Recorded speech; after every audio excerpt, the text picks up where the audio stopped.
Well, hi folks, Mike here from Just Car People Things. We are working tonight on our 2006 NC Mazda Miata, part of kind of an ongoing series we have looking at how to sort of update and repair and make sure your Miata is up to spec.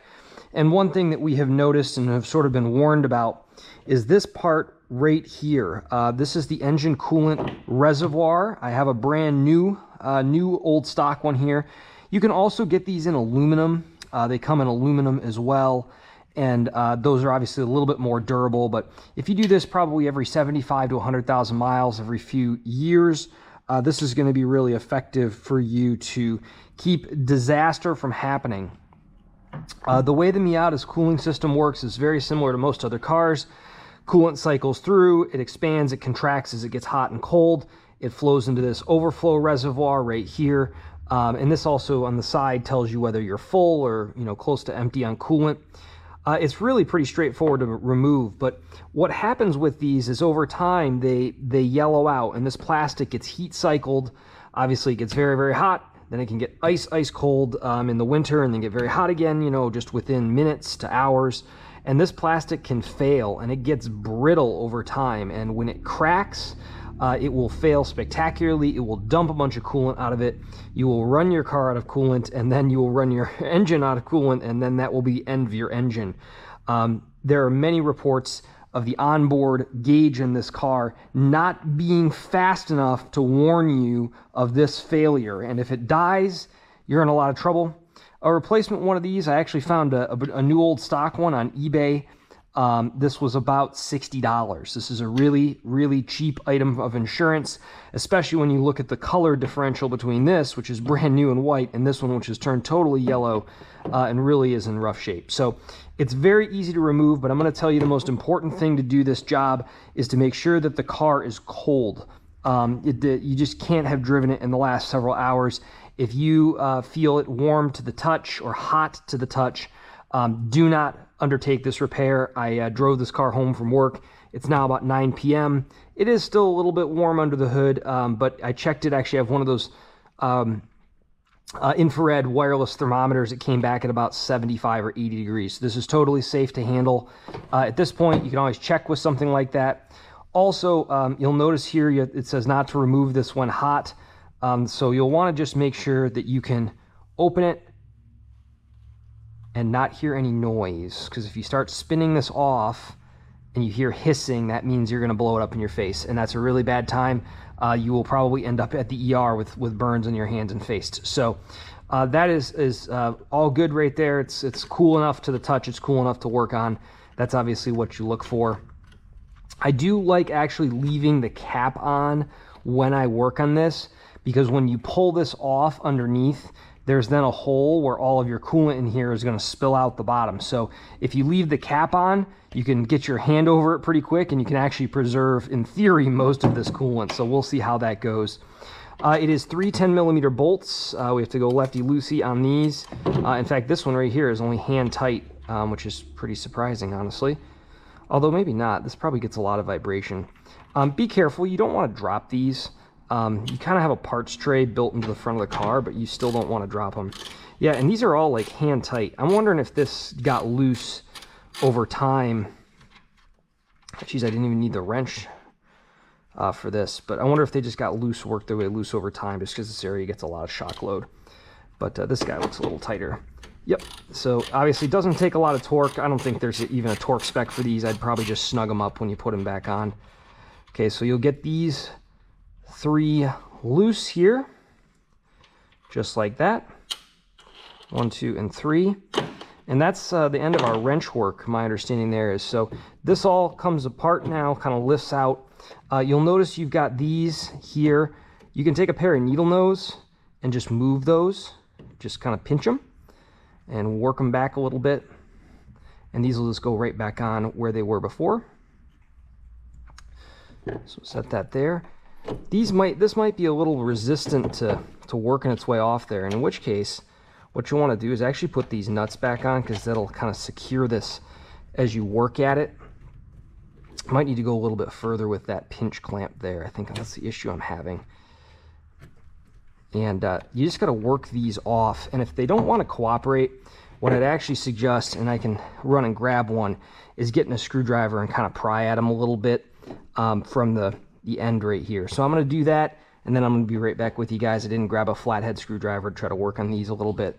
You can also sometimes even take the wrench or your pair of pliers and kind of work these off just like this, which I'm doing right now. You'll obviously want to be careful not to damage these hoses because that could be its own set of problems, but you're not really putting enough pressure on this to really damage it. And that lets you work these off, put a little muscle into it, and that guy will just come loose just like that. And you can see how yellow this is. In fact, if I'm not careful, just putting a little flexion on that, you can see how damaged that's getting just from that. And if you just kind of wrench this back and forth and pull with your other hand, you'll see this just pop pretty much right off, just like that. 1, 2. This is now, I'm gonna get that bolt back off there, or nut.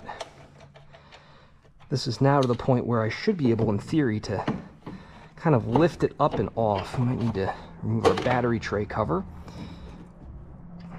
Just kind of work at it a little bit.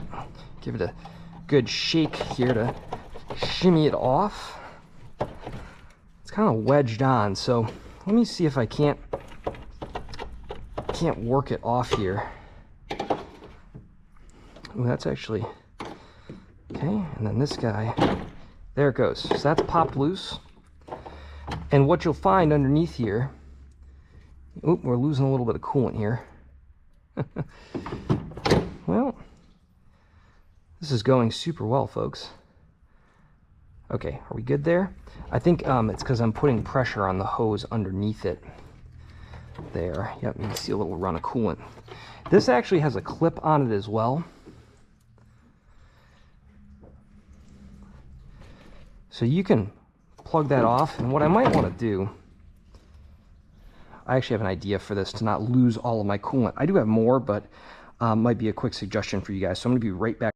Okay, we're back, and you guys will appreciate my quick and dirty solution to not raining coolant down out of the bottom of the car, which is I found a couple spare bolts I had and just shoved them in there, and that'll protect that while you're working here underneath, even though you're kind of adding some pressure to the system by moving this hose. You can see, you hear things kind of moving around inside there.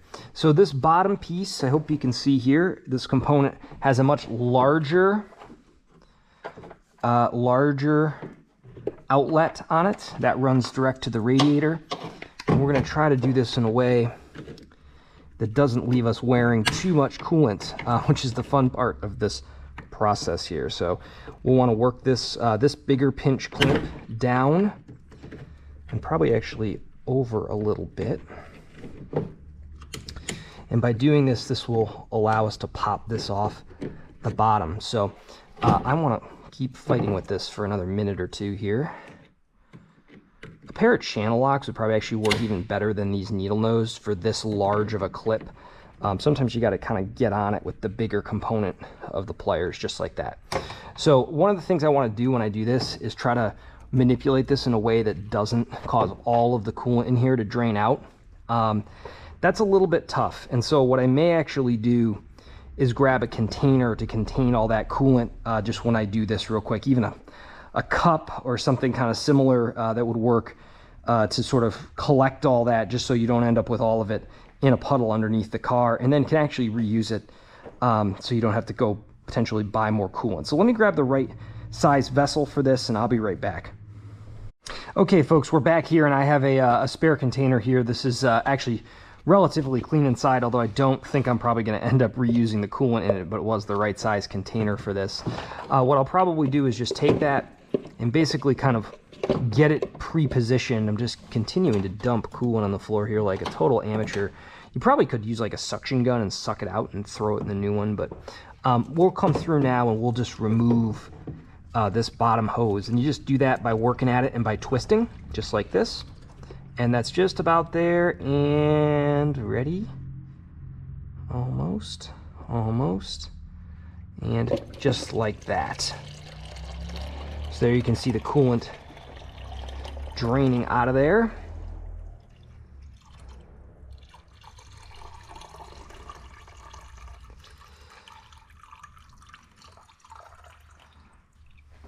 And that is that. I'll be honest with you, this coolant doesn't look super hot. I do probably need to change it. It might not be poorly timed to do a coolant change when you're doing this work.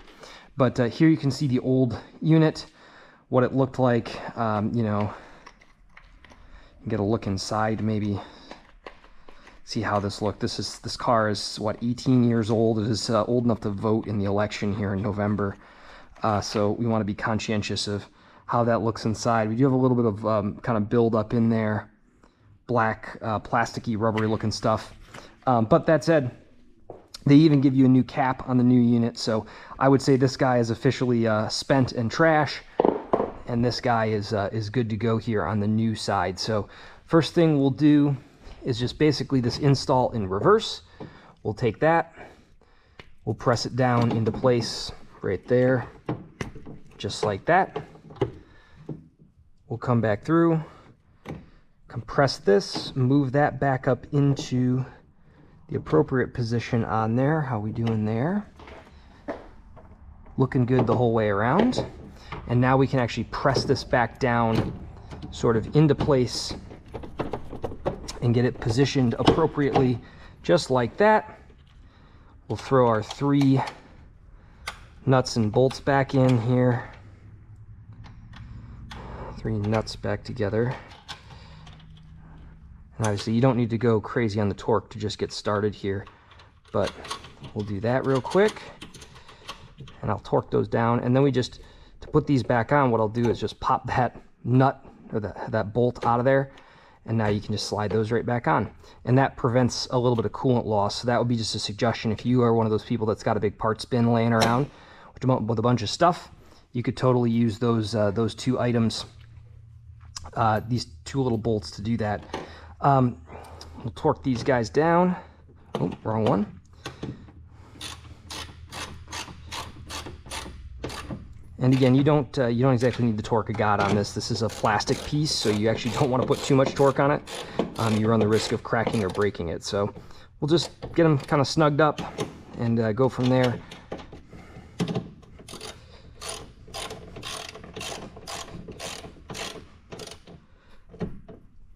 Okay, good there.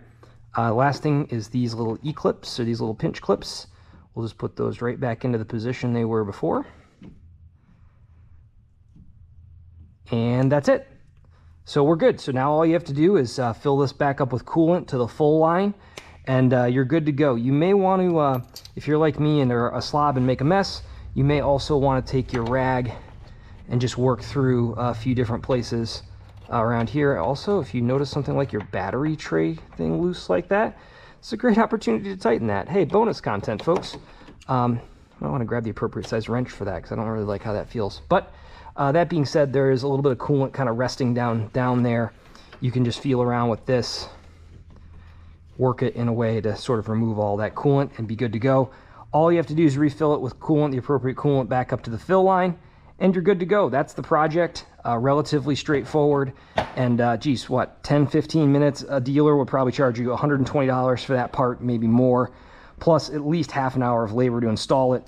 We just did it with a pair of needle nose pliers, 2 spare bolts, which you don't even need, and a 10mm wrench, which you probably lost, but you probably have. So that's it. That's the quick process for how to do this and how to make sure you future-proof your Miata for another 50, 100,000 miles. I would treat that like a regular maintenance item every 5 to 7 years, maybe every 50 to 70,000 miles. I'd probably just put a new one on the car.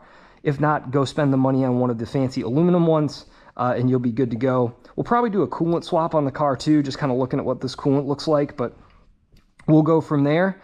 We'll get it fired up and running, and of course make sure that it holds pressure as well. Important part in the process. Take it out into your driveway, run it until it literally the fans kick on. Keep an eye on it, make sure it's not puking coolant, and do all that good stuff. So if you blow your car up, that's on you. Fair warning, I'm a hobbyist. You're taking my general advice here, but I think this is a project pretty much anyone can tackle, and sort of the thing we recommend doing here at Just Car People Things. Feel free to drop any comments you have in the chat below, and of course, always like and subscribe if you can. That is how we keep delivering you this content, and YouTube showers us with love. So hit those like and subscribe buttons, share, all that good stuff. And if you have any questions, let us know. Cheers, guys.